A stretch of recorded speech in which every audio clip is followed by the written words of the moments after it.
Hi, welcome to Sci-Fi Studio.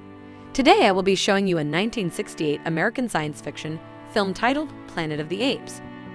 Warning, spoilers ahead. An astronaut crew crash lands on a planet in the distant future where intelligent talking apes are the dominant species and humans are the oppressed and enslaved. Subscribe to this channel for more videos like this and like the video as well. It may seem simple, but the growth of this channel depends on it. The film opens with the image of a ship in space. Colonel George Taylor is at the controls. He's making a log entry about the journey so far. Although nearly 6 months out from Earth since they took off in 1972, they have traveled 700 years into the future due to their faster-than-light speed through a wormhole. Taylor takes an injection and enters his stasis chamber to wait out the rest of the voyage with his 3 fellow astronauts.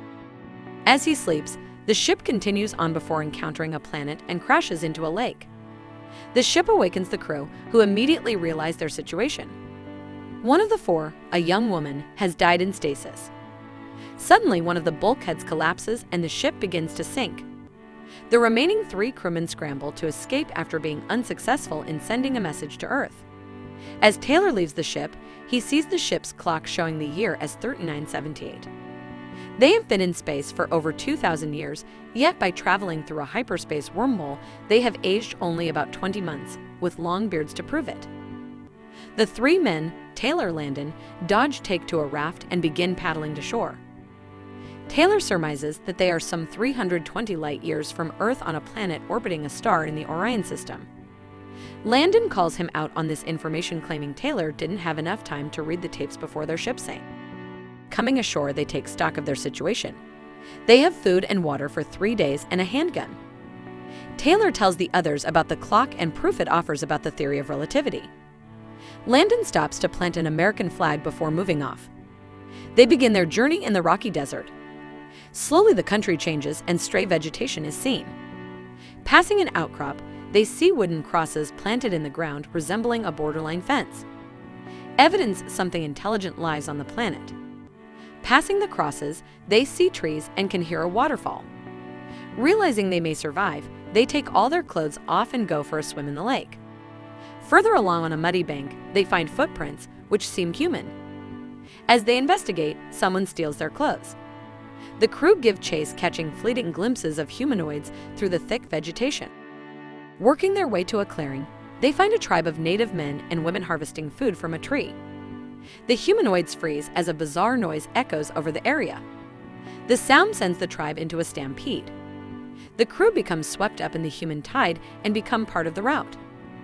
Ahead they hear horses and gunfire. The men change direction, realizing it is a trap, and they are being hunted by ape-like creatures riding on horses. Landon is knocked unconscious and captured. Dodge is shot and killed.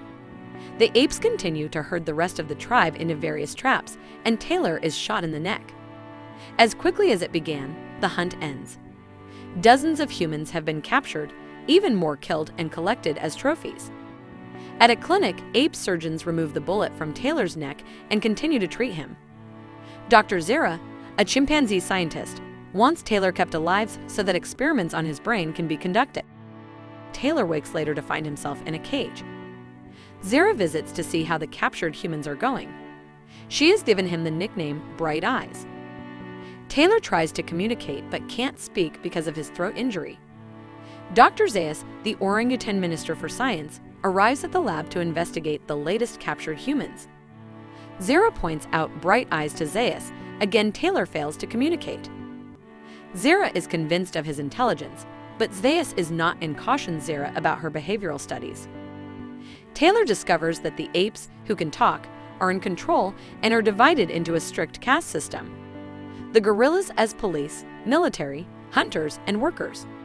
The orangutans as administrators, politicians, lawyers, and religious clerics. And the chimpanzees as intellectuals and scientists. Humans who are mute are considered feral vermin and are hunted for sport and either killed outright, enslaved for manual labor, or used for scientific experimentation. Zira gives Taylor a human woman, Nova, and she is now assigned to his cage, hoping that she will mate with him. Days pass and Nova tries to bond with Taylor, but his own moral code stops him. Zira, becoming more excited by bright eyes each day, invites her fiancé, Cornelius, to the clinic to see the progress she's made. At an outdoor confinement area near a large cage where the humans are kept, Zaius meets Cornelius, who is an archaeologist and planning another expedition into the so-called Forbidden Zone, the vast desert where Taylor and his crew marched overland from their crash site to search of artifacts. During the conversation, Taylor attempts to communicate with them by writing a message in the dirt ground, but Nova innocently wipes the marks away. Then a fight between Taylor and another man breaks out. Taylor is removed by the guerrilla guards to an isolated cage. Later, Zara gets close to Taylor's cage and he grabs her notebook and pencil. Julius, the guerrilla guard, enters the cage to beat up Taylor and retrieves the stolen items. Zara notices that Taylor has written a note that she understands. It says, "My name is Taylor." Stunned, she speaks to Taylor one-on-one, realizing he really is intelligent. After taking Taylor out of his cage to her office, Zara tries to convince Cornelius of Taylor's origins. He refuses to believe that Taylor is no more than a hoax. Still mute because of his throat injury, Taylor points out a map where the ship went down and describes the journey the crew undertook by writing it down. Cornelius is even more disturbed that any creature could survive in the Forbidden Zone. Taylor takes an interest in Cornelius's work, and Zara explains in more detail that Cornelius's theory that the apes evolved from a lower form of life, such as the humans. In the Forbidden Zone, Cornelius claims to have discovered artifacts that point to a civilization that predates the current ape society. Zaius arrives and interrupts the discussion and orders Taylor return to the compound. Later in his cage, Taylor overhears orders that he is to be gelded, castrated. As the guerrilla guards prepare him, he escapes into the ape village, first taking refuge in a church during a funeral. Discovered, he again escapes through a marketplace, then into a museum with various humans that have been stuffed and put on exhibition. There he finds the body of Dodge. Back in the marketplace, he is surrounded and subdued by apes. Suddenly, Taylor discovers his voice has recovered, yells, "Take your stinking paws off me, you damn dirty apes." Back at the medical compound, Nova is removed from Taylor's cage. With his throat completely healed and able to speak again, Taylor reflects on the humor that for the first time he needs someone and she taken away. Over the next few days, Taylor, now alone in his cage, muses about Earth and the life left behind. One day, a group of apes comes in where they collar and restrain Taylor before taking him via a horse-drawn wagon to a large building in the middle of the so-called Ape City, which Taylor reads from its name as the National Ministry. In a large assembly hall, Taylor is seated at a table where Cornelius and Zara are also seated. It soon becomes apparent to Taylor and the viewers that this hearing is actually a trial to decide Taylor's origin and fate. 3 orangutans are the judges of the case. They are the president of the ministry, Dr. Maximus, and Dr. Zaius. Zara and Cornelius have been appointed by the panel of judges to defend him. Taylor tries to speak and is immediately restrained from doing so by the president of the ministry, who tells Taylor that under ape law, humans have no rights. A speech is given by Dr. Maximus defending the first article of faith that only apes should study apes. Dr. Zaius is called to testify, where he argues before the court, claiming that since Taylor was operated on his throat for his bullet injury, that Dr. Zara programmed his vocal cords so he could appear to speak. Dr. Honorius, the orangutan prosecutor, challenges Taylor to explain the second article of faith and why humans have no soul. Taylor states he cannot because he has no knowledge of the ape society or rules. Taylor then asks Cornelius to read a statement to the tribunal for him. But the tribunal refuses to allow the document to be entered into evidence since it was written by a human. Taylor claims there were other talking humans when they arrived. The tribunal adjourns to inspect the survivors of the hunt. A little later, Taylor is led outside where his collar and restraints are removed, and he is allowed to mingle with the group of captured humans that had survived the hunt. Taylor recognizes Landon in the group. He goes to talk to Landon, only to discover a large scar on the side of his head. Taylor realizes that Landon has had most of his brain removed. Taylor physically attacks Zaius for performing a crude lobotomy on his friend, but is restrained before he can do any harm. All right, friend, take a moment to subscribe to this channel and turn on notifications for more videos like this. The tribunal resumes, where Dr. Zaius is recalled to testify, claiming that the human, Landon, which Taylor pointed out suffered a head injury due to being shot and never could talk. Taylor disrupts the testimony by calling Zaius a liar, but he is again restrained and gagged by the guerrilla guards standing beside him. Cornelius steps in and concedes that Taylor could not have come from outer space, but he clearly came from somewhere, such as the past.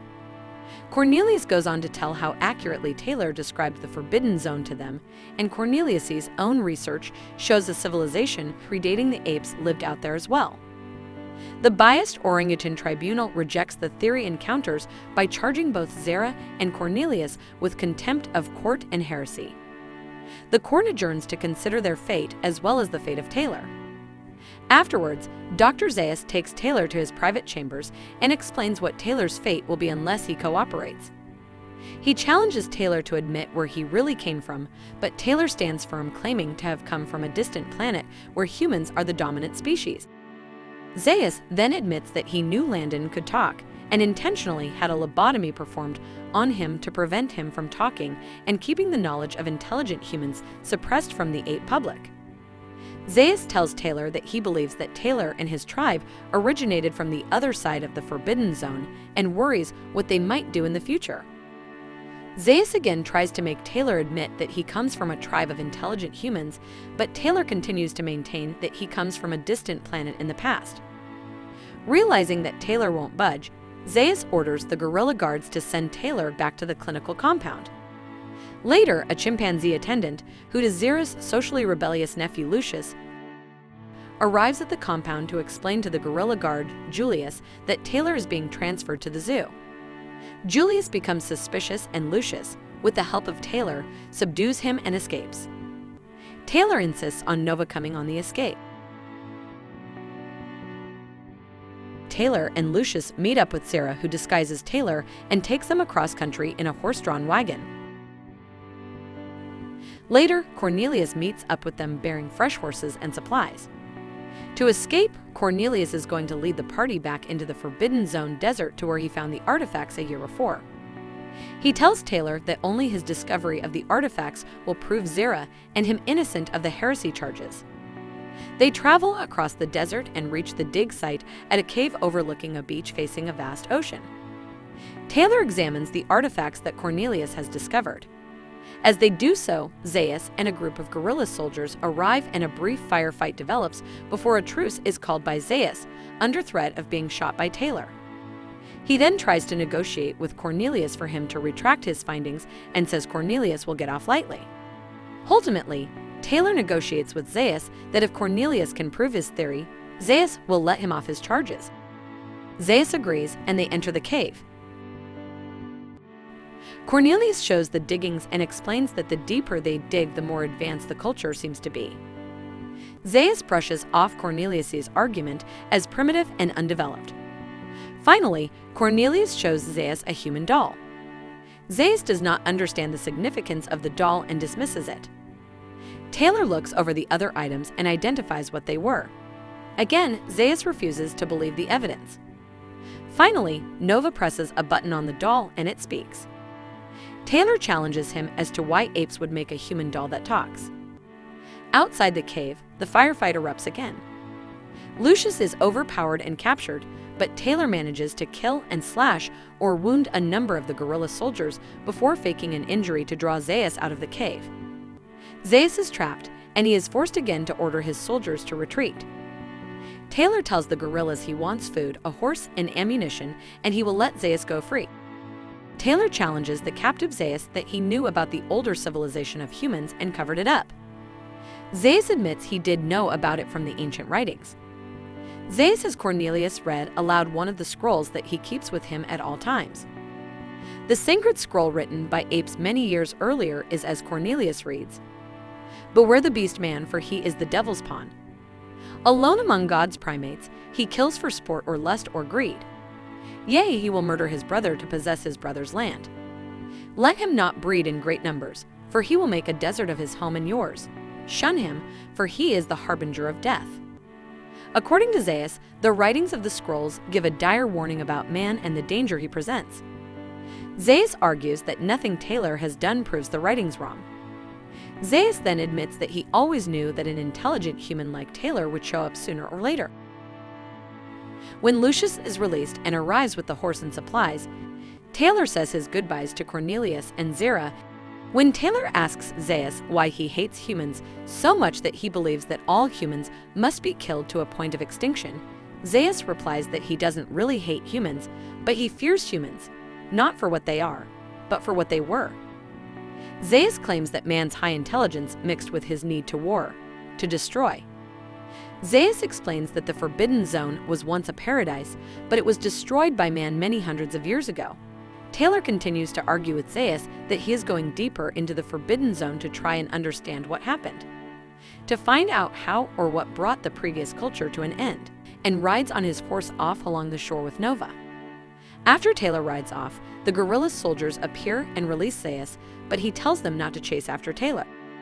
He instead orders the cave to be destroyed and sealed, and orders his guerrillas to arrest Cornelius, Zira, and Lucius, telling the 3 chimpanzees that he will take them back to Ape City and they will stand trial for heresy after all.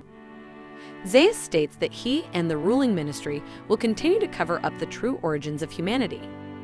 When Zira asks Zaius about what Taylor might find out there in the Forbidden Zone, Zaius replies, his destiny. After riding a distance, Taylor catches sight of something sticking out of the sand on the beach. He understands now that he has been on Earth the whole time, and Zaius was right. Humanity did destroy itself, and apes became the dominant species.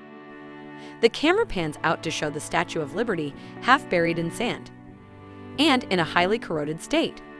Overcome with grief, falls to his knees in the sand of the surf, screaming to the sky, "Maniacs! You finally blew it all up!" Taylor screams in despair, "God damn you all to hell!" A lot of movies like this have tried to depict that a day could come when man's violent nature would result in a threat of human extinction. Despite the extremity of the violent nature of man, there are still very peaceful men who live amongst us. Perhaps you are one of the very peaceful ones amongst us. Share your thoughts about this film in the comment section. I hope to see your comment.